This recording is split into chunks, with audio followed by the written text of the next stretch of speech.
Hello, welcome to Matters of Decorum. I'm Scott Corum. This is what matters to me. I was born in 1968, raised through the 70s in my early formative years. So, like most members of a nuclear family from middle class America, I watched Happy Days as a child. It was a sitcom based in the 1950s. The memorable characters and where they got into 1950s hijinks and just stuff with high school and college and social difficulties. And the Fonz was the older, experienced person who was kind of the rebel, the leather jacket wearing jeans, blue jeans guy who rode the motorcycle. He would offer the perspective of someone more worldly, more knowledgeable than the other characters. One of my role models growing up.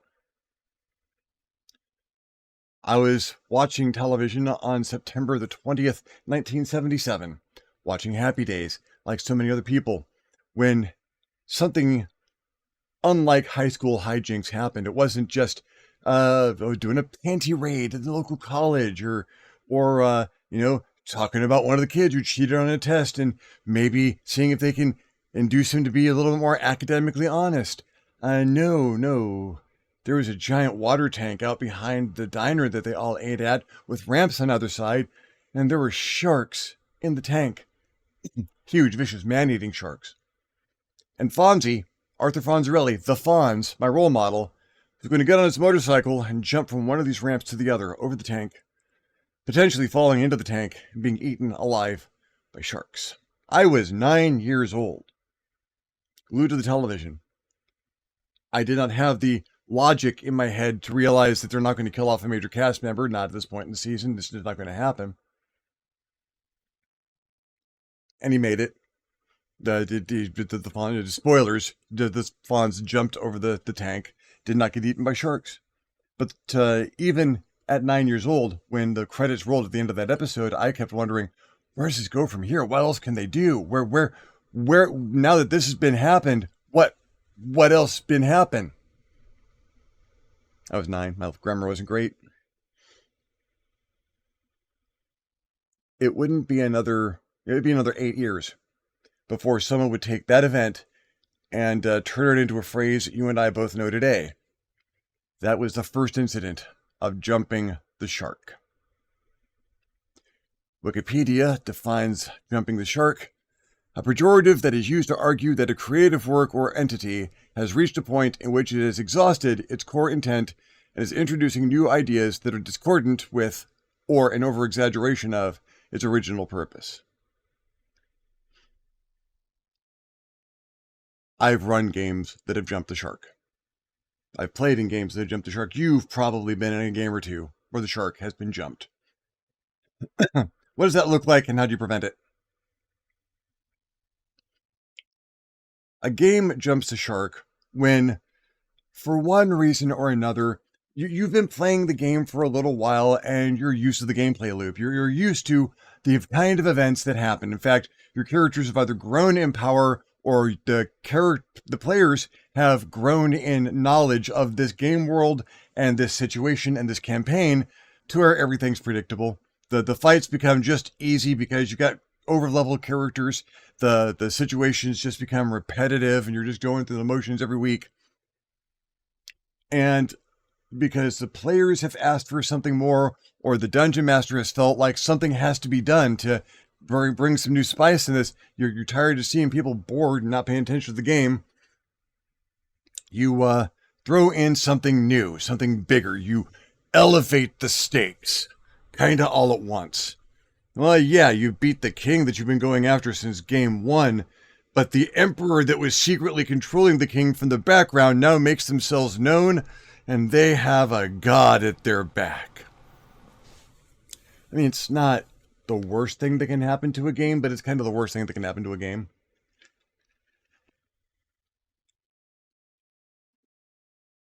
It takes the game away from the core concept that attracted everybody. It removes that game from the situation that everyone is familiar with and puts them someplace where that's not where they wanted to be. This isn't the game they signed on to play. This isn't what they wanted to be doing with their Tuesdays. this is wrong.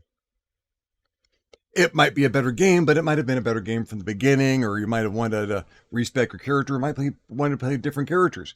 But you get attached to the characters, you get attached to the game, and you're just looking for something new to spice it up.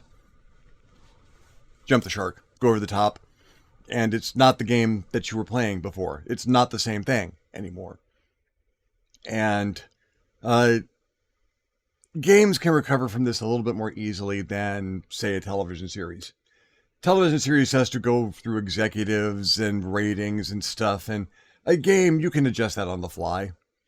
People have complaints one week, you can retcon it or bring the story around to someplace a bit better. You can navigate back from that precipice, or you can just dive headlong over it. Sometimes people appreciate that shark jump. Some people appreciate when things have gone, oh, well, this is brand new. I can get into this. Let me see what this character does in this situation.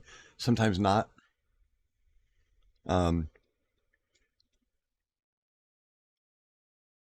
a cyberpunk game years and years ago where we had our characters had their specializations and their areas of expertise, and we'd had routines built up, and we'd go out and we'd beat up bad guys and deal with shady situations. It was a cyberpunk game. It was decent enough. And then one day we showed up, and one of the players has taken over the game. They approached the GM outside of the game session and said, "Hey, I got an idea. I would like to run something." And so we started. So the game shifted over to that, and the game master style was vastly different than the game master we've been in.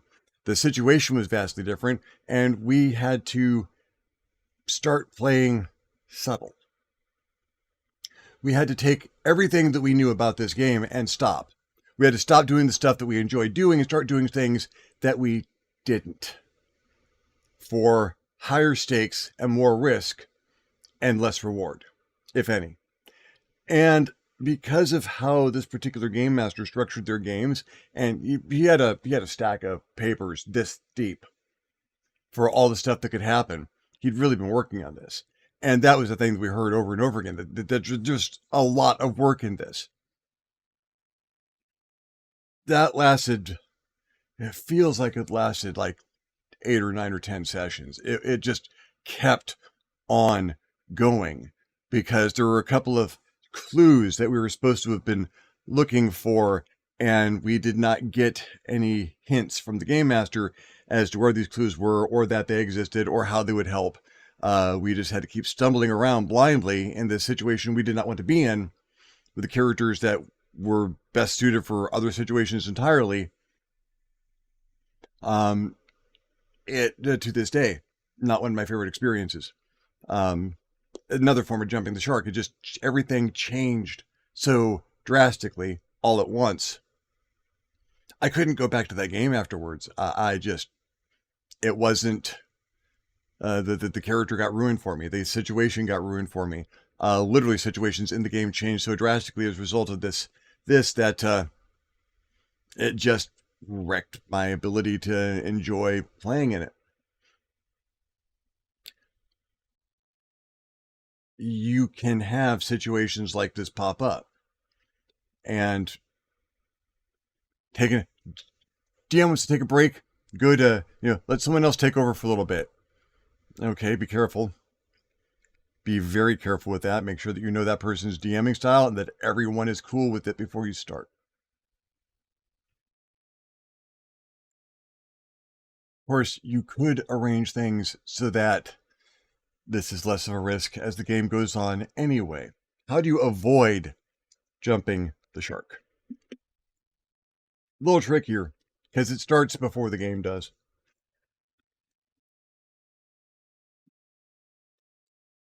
In the inception, in the first creative murmurs of the game, you're starting to get a game idea in your head, and you're fleshing it out, and you want people to be able to enjoy this thing for a while. How do you shark-proof it? How do you avoid the jump? Well, the easiest way is to place the game in a larger living world. Limit the scope at the beginning, but let the scope broaden over time. My friend, game master, and co-author Victor Gibson was a master at this, because Vic and I played a lot of games together while we were writing Victory, and in the lead up to it, we did a lot of one-on-one, and the shark definitely got jumped, but it never felt like that. Let me tell you how that worked. You start off as a low-level character, or a character just starting out, depending on your system. You're fighting rats in a barn. You're clearing out a barn and maybe getting in a little place where you can stay between adventures, and you're just starting out. It's nice, and you get a feeling for the character's history and their past and where they come from. You're young, you're just starting out, and there you go. You've got your start, and now it's all local stuff. It's like, well, that thing down the road, that thing in the town, that thing in the next town, maybe. As it starts to spread out a little bit, you get higher in level. You've dealt with the local problems. You've got yourself a nice power base, and well, there's people out there that are doing bad things to other people not that much further away, a little further than you've gone. You travel. You expand your horizons. You go find new places, do things. You make part of the game the exploration and the growth and the expansion, until, even if you get to the point where you are the ruler of this land now.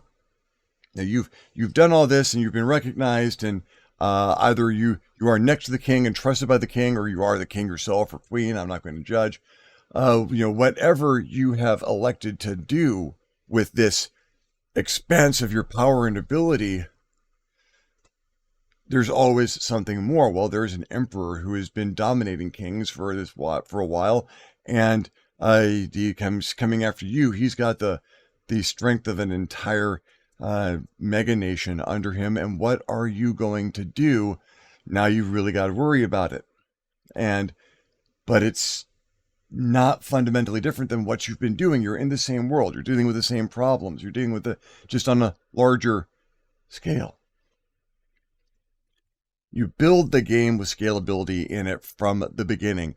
You don't start off guns blazing with the entire world out on the table, saying, make all of your choices based on the entire world. No, because you don't have much to go from there. You can't really elevate without ridiculous escalation. My games with Vic often started in a farm and ended in the stars. At some point in time, there would be aliens and there would be conflict, and well, you'd just have to adapt and overcome and learn their technology, and maybe steal a few of their ships, and maybe take the fight back out to them to let them know that you're not a pushover. It sounds like jumping the shark. It never seemed like it, not for a moment, because it was the same character, and it was a steady loop and rise of the character's development. It just seemed to work. That is because at no point in time did the world ever seem small. The situations seemed small. The situations seemed local. Well, we're dealing with this here, but it was always placed in a larger world. You could see other cultures at a distance, hear other languages being spoken in certain places. There were people around you who were worldlier and had experiences and would give you stories about stuff from another land. And lo and behold, those stories would come back because you'd be in that other land, and that information was actually important for you to absorb. Do you remember any of it? Make the world bigger. Make the situations start off local and expand. Always sprinkle in the flavor of there's more out there. There's a bigger world. There's a more expansive experience out there when you're ready to deal with it. You only have to jump the shark if it is necessary to escalate your core concepts of the world to the point where they match with an escalation of the character's advancement. If you have constructed an properly expansive world and kept all the small stuff very local to the characters, you you can pretty much keep going at that rate for as long as you feel like. You give yourself room to grow and demonstrate that room to grow from the beginning. And you'll find that you never have to have those discordant, disjunctive, really jarring, sudden shifts in the elevation of the campaign's complexity and difficulty. And if you do need a break, and you feel like handing the game over to someone for a little bit, one, that could be a different game. That could absolutely, you know what, we're going to take a break for a few weeks. I know you want to play this game. Let's try something else. Maybe play something else in the same world that's going to happen over in another location, where eventually that stuff that's happening in someone else's game can impact yours and vice versa. Maybe play a different game entirely. Or if everyone's just determined we want to come back and play these characters next week, even if someone else is running, make sure you're on the same page with the person you're handing the game off to. Make sure that, and this might take some time, some trial, some effort. You might have to see how they play. Might have to let them run you through a little bit something to see. But before you entrust them with the game, just make sure that it's going to be the game that everyone's there for. Well, thank you for following me along in this particular ramble. May you have many sharks, and may you not have to jump any of them. It's a problem if you run long campaigns. And I think everyone who runs a long campaign, at least their first one, has this threat of happening, but avoidable, just that scope at the beginning. Again, thanks for following me along. Sometimes I don't know when to stop rambling. I'm Scott Corum. This is what has mattered to me. I will see you next week on the next Matters of DeCorum. And now over to Uncle Drac for the outro. If you enjoyed this video, give it a thumbs up. If you didn't enjoy this video, give it a thumbs down. Feedback is feedback. If there's any other topics you would like to hear Scott talk about, questions you'd like him to answer, subjects you'd like him to cover, please leave a comment down below. He will love getting your comment, and you will love leaving him one. If you haven't subscribed to this channel yet, why not? This channel is awesome. Go ahead and hit that subscribe button. If you do, you might also want to hit the little notification bell so you're alerted when these videos become available. If you would like to support this channel in a more substantial manner, we invite you to hit us up at the Patreon page, www.patreon.com/ScottCorum, and consider donating. Absolutely anything helps and allows us to create better content more often. In the meantime, thank you very much for watching, and we'll see you next time.